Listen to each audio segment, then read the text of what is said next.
Solving inequations-based problems by plugging values.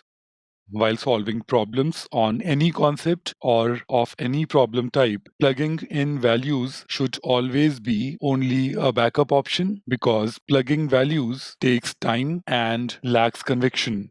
When you reach an answer choice by plugging in values, you are rarely 100% sure. Plugging values in possibility-based inequations problems. Please look at this example.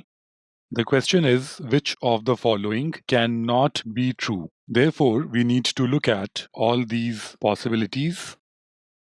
For plugging values in such possibility-based problems, we must consider 4 broad ranges. This range above 1, the range below -1, the range between 0 and 1, and the range between -1 and 0. Therefore, if we are plugging in values, we must plug in a significant positive number such as 2 for this range. We must consider a significant negative number such as -2 for this range. We must consider a small positive fraction such as 0.5 to represent this range, and we must consider a small negative fraction such as -0.5 to represent this range.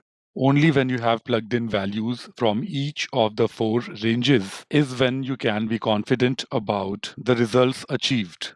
For example, in this question, before deducing that something cannot be true, we must ensure that we have considered all the 4 possibilities here. Plugging values in range-based inequations problems. Let's take an example here. This is an example of a range-based inequations problem, as we need to determine that which of the answer choices represent this interval or this range. Plugging in values should only be a backup option because it takes time and lacks conviction. However, if you really must, please use the following 2 rules for plugging in values. Rule 1 is that the border values of the correct ranges lead to equal values on left-hand side and right-hand side.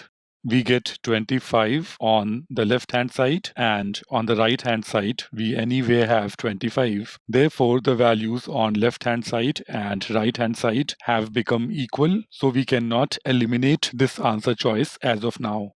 However, when we put x as 35 in answer choice C, we get 40 on the left-hand side while we have 10 on the right-hand side. Since these 2 values have not become equal, answer choice C should be eliminated. Similarly, answer choice D should be eliminated, and answer choice E can also be eliminated.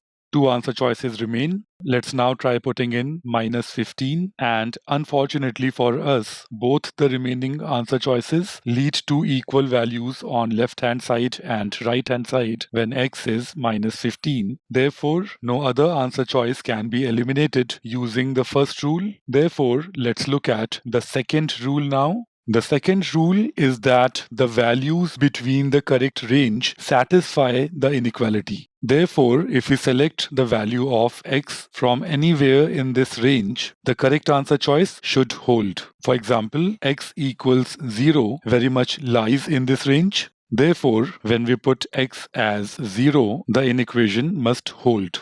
On putting x as 0, the first inequation becomes 10 is greater than 25, which is of course not correct, whereas the second inequation suggests that 10 is less than 25, which is of course correct. Therefore, answer choice A should be eliminated and B can be selected. B is the correct answer choice.